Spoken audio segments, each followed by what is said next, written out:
many drugs were tested in this way.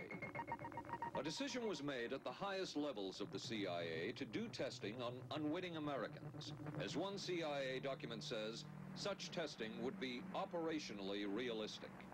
A former CIA official who worked on these programs describes for the first time how the decision was made. He did not wish to be filmed or recorded. Thus his remarks are read by someone else. I think every last one of us felt sorry to attempt this kind of thing. We knew we were crossing the line. Every decent kid knows he shouldn't steal, but he does it sometimes. We knew damn well we didn't want anyone else to know what we were doing. The decision was made to do testing on unwitting victims. It was decided they should be on the fringes of society because they were most vulnerable. It was the borderline underworld, prostitutes, drug addicts, and other small-timers who would be powerless to seek any kind of revenge in case they found out. And as their predecessors had a decade earlier, the CIA turned to George White for help.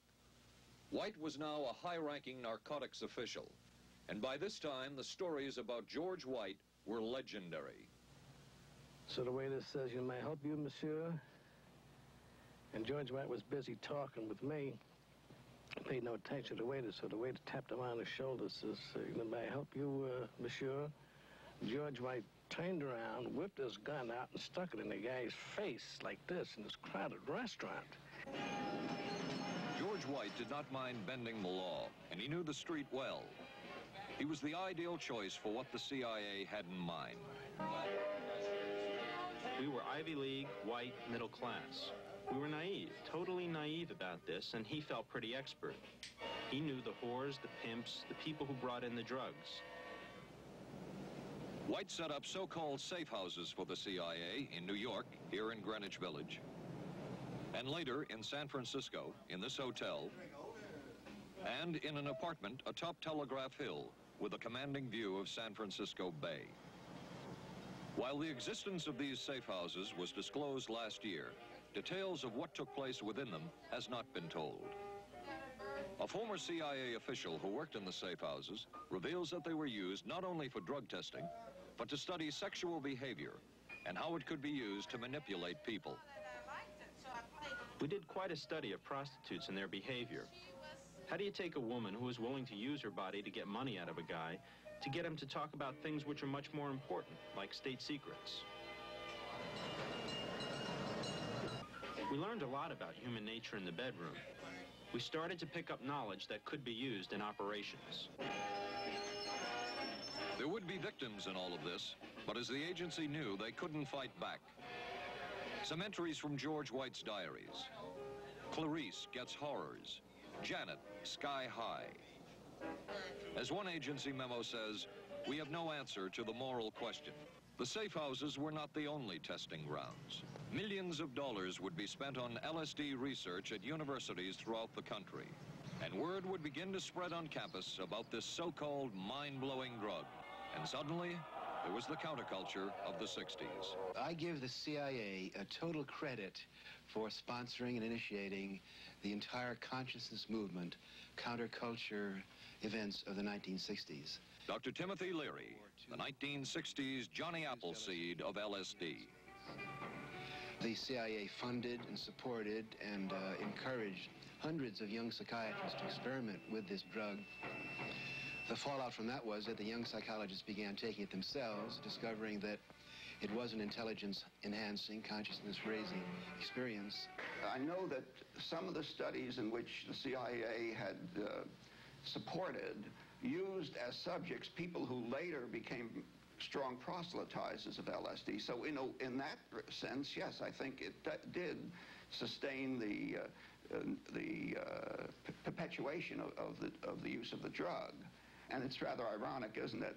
The counter case that I would make in relationship to that is to remember that the people who were doing the research were people who would be doing the research regardless of who was the sponsor. I don't think anybody working in that time in the remotest ever thought that it would blow up into the kind of thing that it did.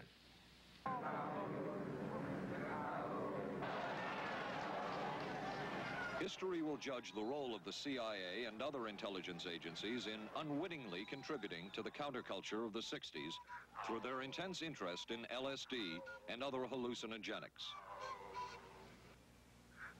But for the moment at least, the argument can be made that the CIA helped usher in the age of Aquarius.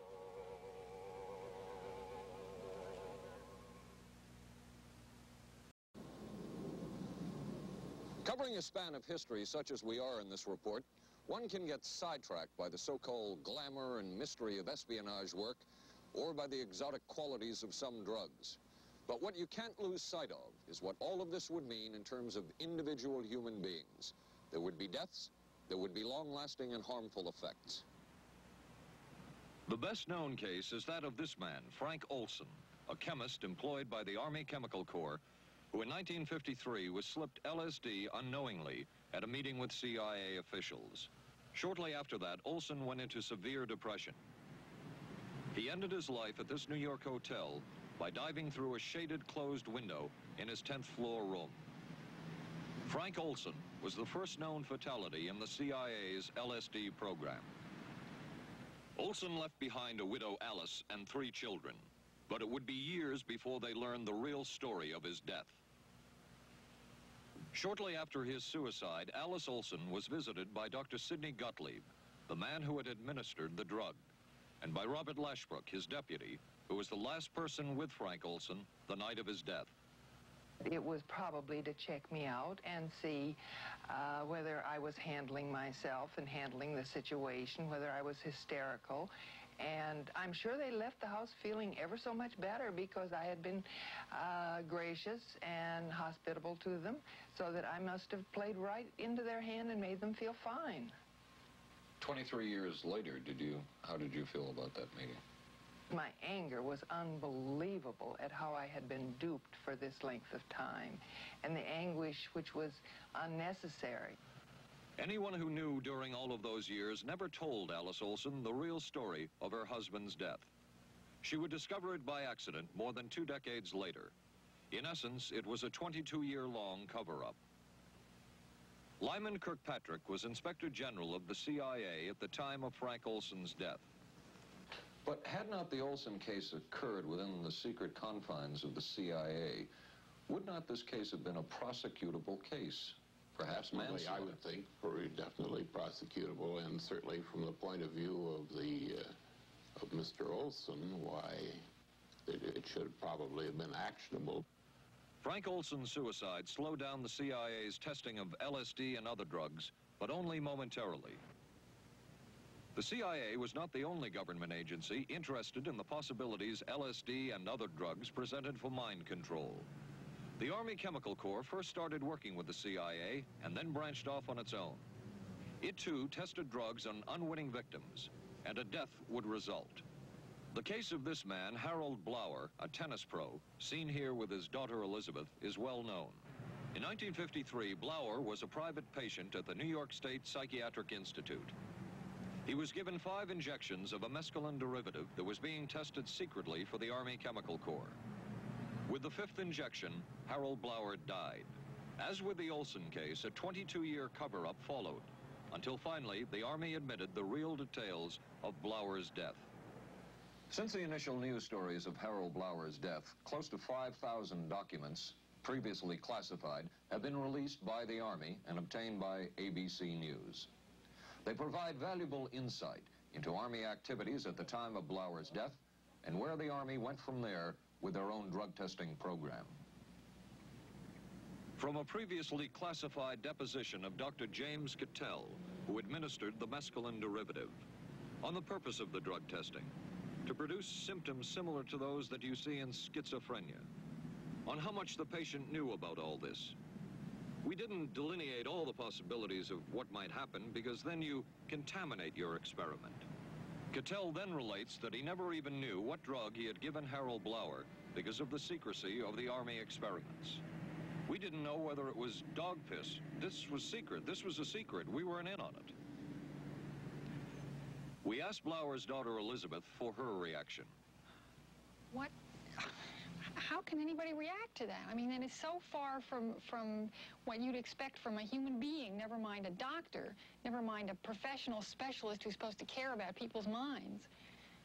It's unbelievable. A suit filed by Elizabeth Barrett against the Army Chemical Corps is now pending in federal court. Other Army experiments continued on mental patients around the country. Work done at the Tulane Medical Center in New Orleans involved several drugs, hallucinogenics, and electrodes implanted in the brain.